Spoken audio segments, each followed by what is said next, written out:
Oh, good morning, everybody, my good, wonderful friends in Christ.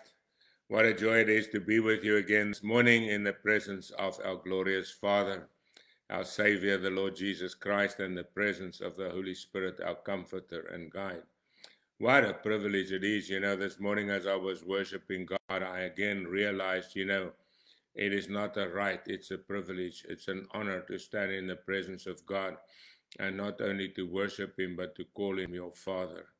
It is such an amazing thing that even the angels can call Him Father. To them, He's just God. He's the Almighty, eternal, fearful One. But to us, He's the loving, caring, wonderful Father. What a privilege it is.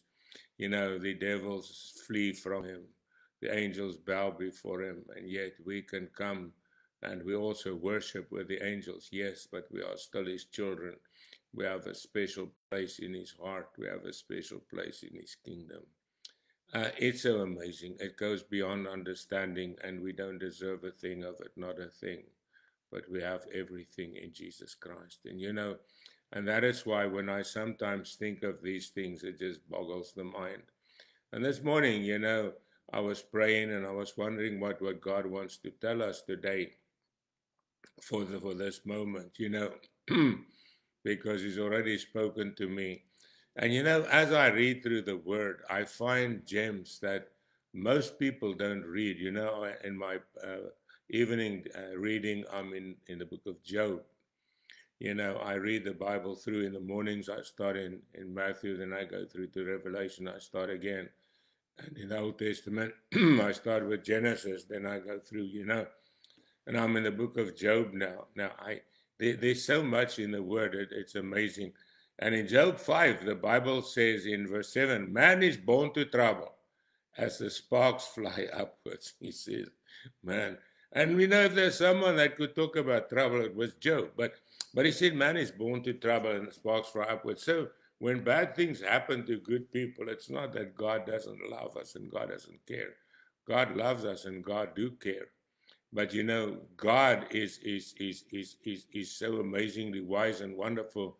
He has a plan for us. Now he comes and he writes and he says, but as for me, now this is Eliphaz speaking, one of Job's buddies. He's also one of the Christians, one of the followers of Christ. And he says, but as for me, I would seek God, and to God would I commit my cause. He says, I will seek God. Then he goes on, who does great things and unsearchable, marvelous things without number. He says, I look for God, and what do I find? I find things that He does that is unsearchable. It's something I cannot understand.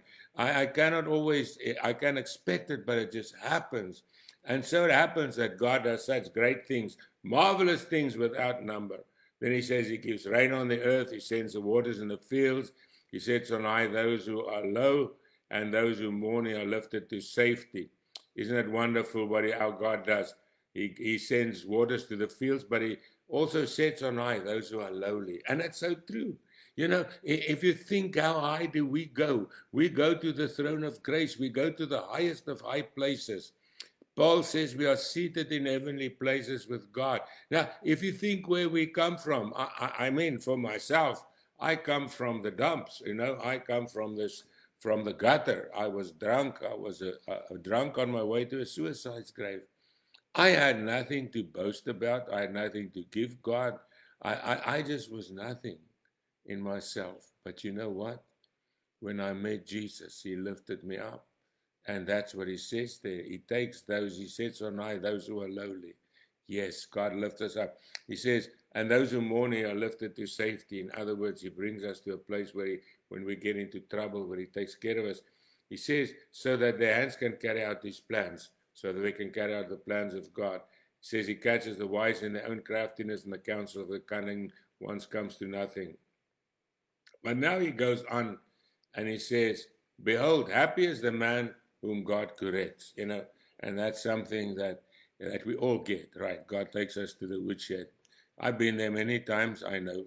I've been there, and I still go there sometimes, When you mess up, the Holy Spirit corrects you. I remember one of the things that's always clears in my mind is with the day after God delivered me, I tried to drink again. One day I was in a bar and I picked up a beer, and the Holy Spirit said to me so clearly, "What do you think you're doing?" Just like that. Wow, and I knew this was God, and I sort of pushed it back. I said, "Lord, never again." By God's grace, that was never again.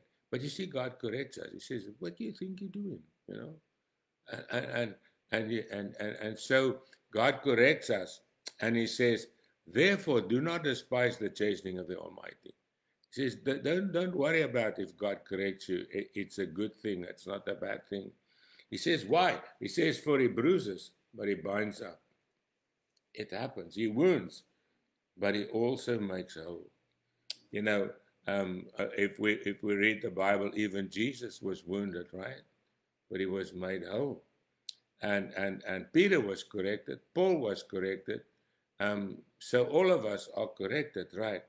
But he says he bruises, but he binds up, and he wounds, but his hands make whole. And you see, and that happens, that sometimes God has to correct us in a way that hurts, and it's true. It's happened to me. You know, I've messed up, and it hurts. It hurts. You know, there's nothing that hurts so bad when you mess up and you have to come to God and you got to say, "Lord, I'm so sorry. You know, you've just been good to me. You've just been gracious to me. You've just been kind to me, and look at what I did." You know, it is horrible, but then the Bible says he binds and he makes whole. And you see, that's a miracle. That's why we are whole. Not because we were not broken, not because we do not sin at times. No, it's because His forgiveness washes away the sin, and His grace binds up the wounds. Now He goes on and He says, "Hey, we got a great future." He says, "He shall deliver you in 6 troubles." He said, "It doesn't matter how many troubles you have." Now the word 6, why? It's the troubles we have in the world, right? He says, "Yes, in 7, no evil shall touch you." So what does He mean here? In 6, He talks about the natural troubles. In 7, He talks about the spiritual troubles, right? He says, "No evil shall touch you." In 6 troubles, He will deliver you. Doesn't say He won't go to trouble. He says, but He will deliver you. He says, in 7, no evil shall touch you. In other words, if we go through trouble, the evil cannot have its way. God has His way. Remember something, that the Bible says God who started the good work in us will fulfill it until the day of Jesus Christ. And He's working in us, both to will and to work, according to good pleasure. He says, in famine, He shall redeem you from death. In other words, He shall protect, He shall feed you, right? Even if there's famine, we will be fed. We don't have to worry about that. He says that in war from the power of the sword. He says, and if it comes against us, the enemy, He says God will protect us. He says, "You shall be hidden from the scourge of the tongue, and you shall not be afraid of destruction when it comes." It is like Psalm 91. It will not come near you. He said, "You shall not be afraid of it." He said, "You shall laugh at destruction and famine, and you shall not be afraid of the beasts of the earth." And you see, this is what the word tells us. Whatever comes against us will not prosper.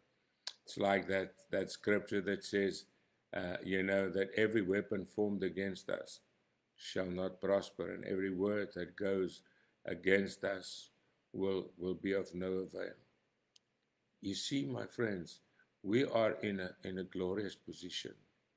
We are in Christ. We are in the safety of the Word, in the safety of the Spirit. And so we can go on to this day and this week and be sure that God will take care of us, that God will protect us, God will keep us. And all we have to do is just to stay with Him. And to stay with Him doesn't mean that you won't go to jail like Paul, perhaps, might be. We don't know what the future holds, but, Paul went to jail, but Jesus was there. And he had a more blessed time in jail than the jailers, because Jesus was there. When Joseph was in Egypt in jail, God was there. When Peter, James was in jail, God was there. Wherever they were, God was there. When Stephen was stoned, God was there. So whatever comes today, God will be there. And we can be sure that He will take us through. Like the men in the fire, like Daniel in the lion's den, God will take care of us. Father, I thank you this morning for the amazing wonders of your word, for the glory of your promises, for the greatness of your grace, for the wonder of your mercy, Lord. And above all, the salvation that you gave us, God, it's so beyond understanding. But we thank you for it. We can appreciate it and live it. In Jesus' name, amen. Well, God bless you. Have a marvelous and a wonderful day now, Lord Jesus Christ, and a week.